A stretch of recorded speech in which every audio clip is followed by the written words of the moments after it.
Hello friends, आज हम भारत के रिलेटेड बहुत इंपॉर्टेंट क्वेश्चन देखने वाले हैं। जैसे कि भारत का राष्ट्रीय गान कौन सा है, तो यहाँ पे है जन गण मन। नेक्स्ट है तिरंगे को राष्ट्रध्वज के रूप में किस अधिवेशन में अपनाया गया था, तो यहाँ पे है लाहौर अधिवेशन।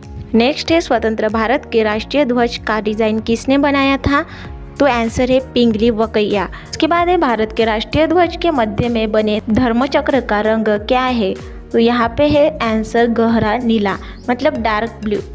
नेक्स्ट है हमारे राष्ट्रीय ध्वज के मध्य में स्थित धर्मचक्र की 24 तीलियां किसको दर्शाता है, तो उत्तर है 24 गुणों को।